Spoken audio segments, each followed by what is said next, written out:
पुस्तक बहुत खो चुके, अब और न खोएं। लेखिका माता भगवती देवी शर्मा। प्रस्तुत अवगति के कारणों पर विचार करते हैं तो उनमें सबसे अधिक भयावह भूल यह प्रतीत होती है कि अपनी ही कुल्हाड़ी से अपना ही आधा अंग शत विशत करके रख दिया। आधी शक्ति नर की और आधी नारी की है। आधी शक्ति को असमर्थ बना दिया जाए तो शेष आधी को ही शेष सारा भार वहन करना पड़ेगा। अक्षम न होने पर आधी शक्ति जो काम कर सकती थी उससे वंचित रहना पड़ेगा। समुन्नत नारी कंधे से कंधा मिलाकर काम करती, पैर से पैर मिलाकर चलती तो प्रगति की मंजिल कितनी आसान रहती। मोटी आंखों से देखने पर लगता है कि नारी के साथ कोई अनैति नहीं हुई है, वरन उसे अधिक सुविधा दी गई। मर्द कमाता है, औरत बैठी बैठी खाती है। मर्द को कठोर श्रम करना पड़ता है, अक्ल लड़ानी पड़ती है, अनेक प्रकार की जिम्मेदारियां निभानी पड़ती हैं और मुसीबतों का सामना करना पड़ता है। जबकि स्त्रियां घर में निश्चिंत बैठी रहती हैं। उन्हें हल्का फुल्का काम करना पड़ता है और किन्हीं कठिनाइयों में नहीं उलझना पड़ता, इसलिए वे अधिक सुखी हैं। मर्दों के कारण वे सुरक्षा भी अनुभव करती हैं। आदि आदि कितनी ही बातें कही जा सकती हैं जिनके आधार पर मर्द यह समझे कि वह नारी पर बहुत बड़ा एहसान कर रहा है। पर तनिक गहराई तक प्रवेश करने के उपरांत सहज ही इस आत्म प्रवंचना की कलई खुल जाती है और दर्प का मुलम्मा उतर जाता है। यह दलील बहुत पुरानी और घिसी पिटी है। उन्हें अनेक लोग और उदाहरणों के साथ अनेक प्रकार से अनेक अवसरों पर देते रहते हैं, पर उनकी वाक् चातुरी पर किसी ने भी कभी भी विश्वास नहीं किया। अंग्रेज जब से अपने देश में आए और जिस दिन गए तब तक एक ही बात कहते रहे कि हमने भारत को पराधीन बनाकर उसके ऊपर बहुत बड़ा एहसान किया है। विदेशी आक्रमणों से सुरक्षा की जिम्मेदारी अपने कंधों पर आ गई है और सुविधा साधन बढ़ाने के लिए अनेकों उपाय किए हैं। इसलिए भारत को हमारा कृतज्ञ होना चाहिए। दास प्रथा जब जोरों पर थी और मनुष्य पकड़े तथा खरीदे बेचे जाते थे, तब भी यही ढोल जोरों से पीटा जाता था कि इन लोगों को अनिश्चित स्थिति में से निकालकर निश्चिंतता की परिस्थिति में ला दिया गया है। तर्क की दृष्टि से यह प्रतिपादन एक बार तो सही भी लगते हैं और सद्भावपूर्ण भी। बुद्धि बड़ी चमत्कारी है, वह गलत और सही किसी का भी प्रभावी समर्थन कर सकती है। वकीलों की बुद्धि का चमत्कार देखकर दंग रह जाना पड़ता है। वे अपने पक्ष को सही सिद्ध करने के लिए ऐसी ऐसी दलीलें और नजीरें पेश करते हैं कि एक बार दर्शक तो क्या, न्यायाधीश भी चक्कर में फंस सकता है। बात की यथार्थता खुलती है तब जब दूसरा पक्ष भी सामने आता है।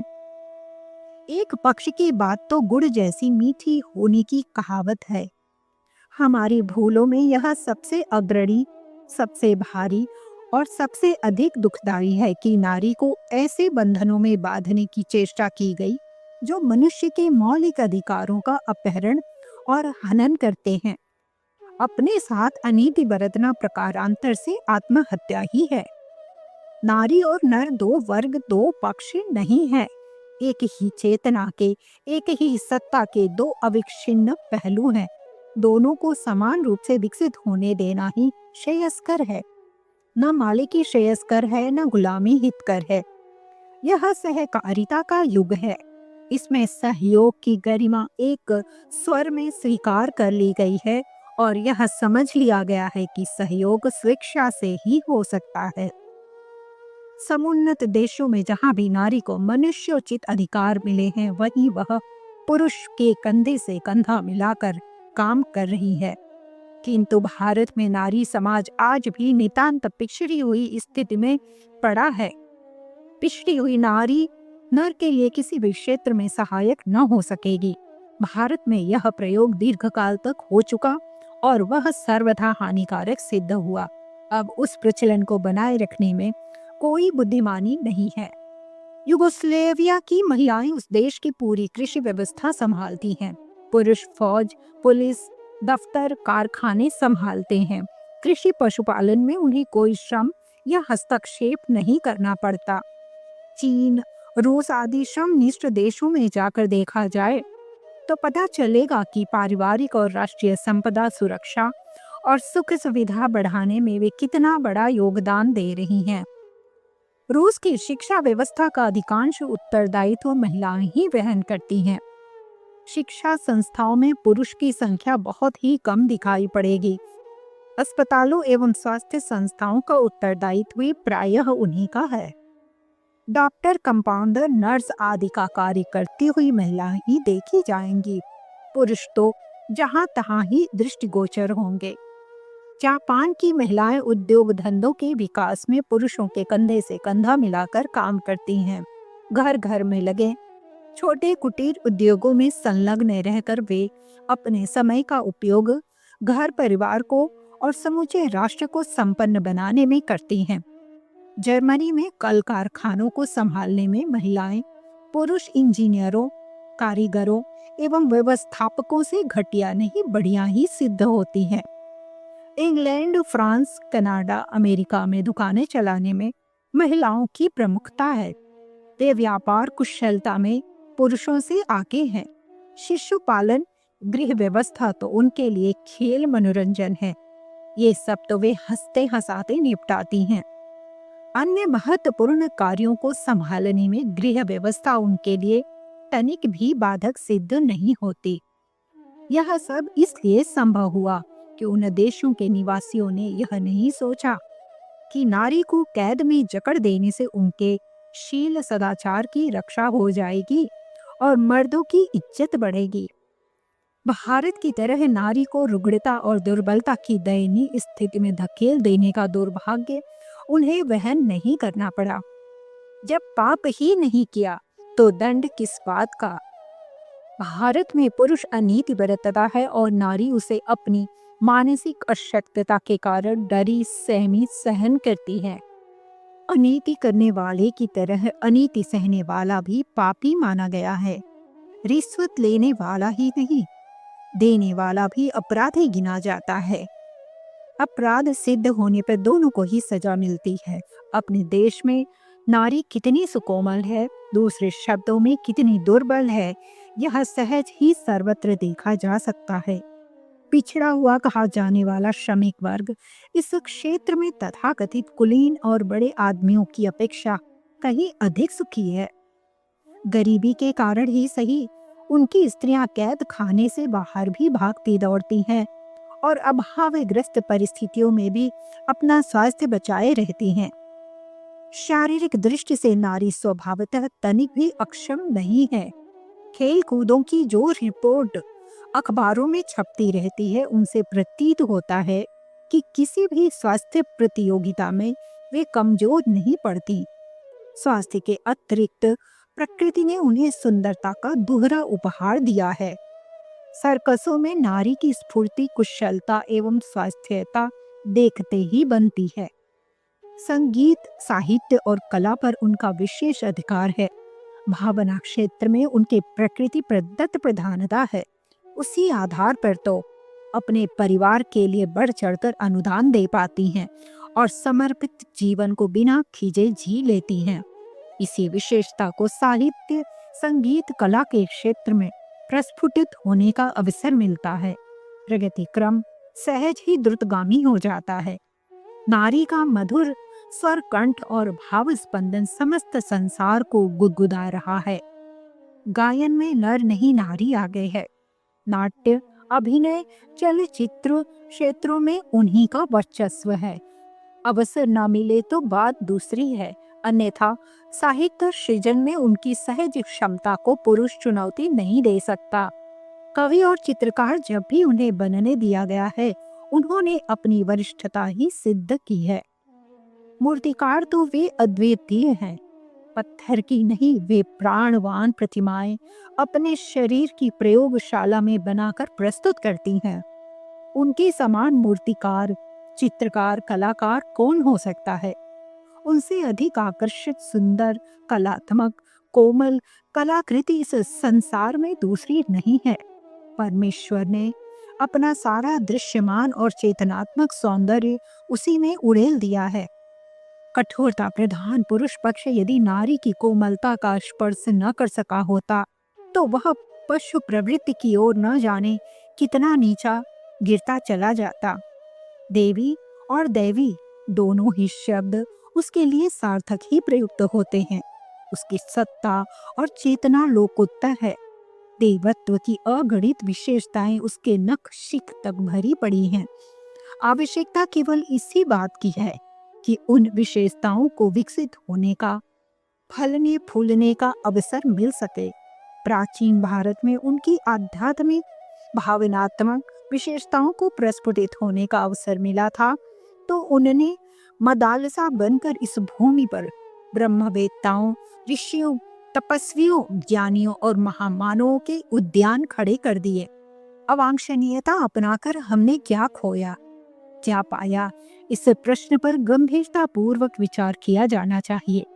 प्रकृति प्रदत्त सुविधाओं का उपभोग करने का अवसर यदि नारी को मिला होता तो वह पुरुष की तुलना में शरीर की दृष्टि से किसी भी प्रकार दुर्बल नहीं होती। मेवाड़ के गाड़िया लुहार दूर दूर तक अपनी आजीविका कमाने के लिए प्रभावशील जीवन यापन करते हैं। उनकी स्त्रियां भारी घन चलाती हैं और मर्द गर्म लोहे की उलट पुलट करते हैं। स्त्रियां मर्दों से शारीरिक बल में कम नहीं अधिक ही बैठती हैं। खाने को उन्हें बहुमूल्य भोजन कहाँ मिलता है। सर्दी गर्मी से बचने का भी प्रबंध नहीं होता। गाड़ी की छाया में ही गुजर कर लेते हैं। फिर भी उनके शरीर उस लोहे के समान ही मजबूत होते हैं जिसे कि वे जन्म से लेकर मरण पर्यंत पीटती हैं। बच्चे जनती रहती हैं और प्रसूत की छुट्टी 10-5 दिन की ही लेती हैं और फिर वही कठोर श्रम करने लगती हैं। स्वास्थ्य की यह सुरक्षा उन्हें स्वच्छ हवा में सांस लेने, खुली सूर्य किरणों के संपर्क में रहने और समुचित श्रम करने की सुविधा मिलने से ही संभव होती है। यदि उन्हें भी एक छोटे पिंजड़े में कैद कर दिया जाए और मुंह पर डाकुओं जैसा नकाब लटका दिया जाए तो कुछ ही दिनों में वे अपनी स्वास्थ्य संपदा खो बैठेंगी। नारी की उपयोगिता स्वीकार की जानी चाहिए, उसे भोग्या भर न मान लिया जाए। मध्यकाल में उसकी उपासना अघोरी कापालिकों के रूप में की गई। फलतः वह सर्वनाशी कृत्या बनकर विघाती तांडव करने पर उतारू हो गई। स्वयं तो जली पर उसकी आग में सारा देश, सारा समाज बेतरह जल झुलस गया। 1000 वर्ष तक नारी की जिस अघोर उपासना में अपना समाज संलग्न रहा उसका प्रतिफल भोग लिया। अब दिशा बदलने की आवश्यकता है। नारी को विश्वस्त मित्र और सम्मानास्पद स्वजन का स्थान मिलना चाहिए। उसे प्रताड़ित पद दलित रखने में नहीं, सघन सहयोगी बनाने में लाभ समझना जाना चाहिए। उदारता के बीज बोकर नारी की सत्ता द्वारा धरती की माता के प्रतिपादनों की अपेक्षा कम नहीं, कुछ अधिक ही पाने की आशा की जानी चाहिए। यही नीति श्रेयस्कर है। लाखों वर्षों तक इसी नीति पर चलकर भारत ने बहुत कुछ पाया था। राजनीतिक स्वतंत्रता इस शताब्दी की हमारी सबसे बड़ी उपलब्धि है। 1000 वर्ष की शासन परतंत्रता का दुस्सह दुख सिर पर से उतर गया। अब बनाने बिगाड़ने की हमें पूरी स्वतंत्रता है। दूसरी उपलब्धि इसी युग की यह होनी चाहिए कि भारत में नारी उत्पीड़न का कलंक भी अपने मुख से धो डाला। यह अवसर पाया कि वह अपनी स्वतंत्रता प्रतिभा का विकास कर सके, स्वाधीनता की स्वच्छ वायु में सांस ले सके, उदीयमान आलोक में बैठकर अपनी जकड़ी अकड़ी नस नाड़ियों को गर्मा करके फैला फुला सके, उसका दोहन छोड़ा जाए और शिक्षा सहयोग पाया जाए। यह कितनी सुखद स्थिति होगी, इसकी कल्पना करने मात्र से हृदय हुलसने लगता है। देश की राजनीतिक पराधीनता से मुक्त करने वालों ने स्वतंत्र भारत के सुनहरे स्वप्न देखे थे और उन चित्रों में रंग भरने के लिए अपना भाव भरा उत्सर्ग प्रस्तुत किया था। स्वतंत्रता का उत्तरार्ध उससे कम नहीं अधिक महत्व का है। उसके लिए अपनी पीढ़ी को ऐसे ही स्वप्न संजोए चाहिए और उत्सर्ग के ऐसे ही ठाट रोपने चाहिए जैसे कि बलिदानी वीरों ने संजोए थे। पिछली पीढ़ी अपनी परीक्षा में सफल हो गई और श्रेय अधिकारी बनकर यशस्वी भूमिका निभा गई। अब अपनी पीढ़ी का काम है कि लड़ाई में उत्तरार्ध को पूरा करे। नारी मुक्ति के स्वतंत्रता संग्राम में, महिला जागरण अभियान में अपनी ऐतिहासिक भूमिका प्रस्तुत करे। पराधीनता के निविड़ बंधनों से मुक्ति पाते ही नारी अपना खोया हुआ स्वास्थ्य, ज्ञान, मनोबल, अनुभव, व्यक्तित्व, वर्चस्व आदि कुछ ही समय में पुनः उपलब्ध उपार्जित कर लेगी। पिछड़ापन उसके ऊपर थोपा गया है। वस्तुतः वह वैसी प्रकृति नहीं है जैसी कि बनाई गई है। अवसर मिलने भर की कठिनाई है। तनिक सी सुविधा मिले तो वह संसार भर की प्रगतिशील नारियों की तुलना में अधिक आगे की पंक्ति में खड़ी दिखाई देगी। विकसित भारतीय नारी अपने सहयोग और अनुदान से अपने समाज और राष्ट्र को कितनी ऊंची, कितनी सुख शांति भरी स्थिति तक पहुंचा सकती है, इसके कल्पना चित्र जब आंखों के आगे से गुजरते हैं तो उज्जवल भविष्य की झांकी अंतःकरण को पुलकित कर देती है। ईश्वर करे वह दिन परसों नहीं कल ही आ जाए और उसका शुभारंभ आज ही हो जाए।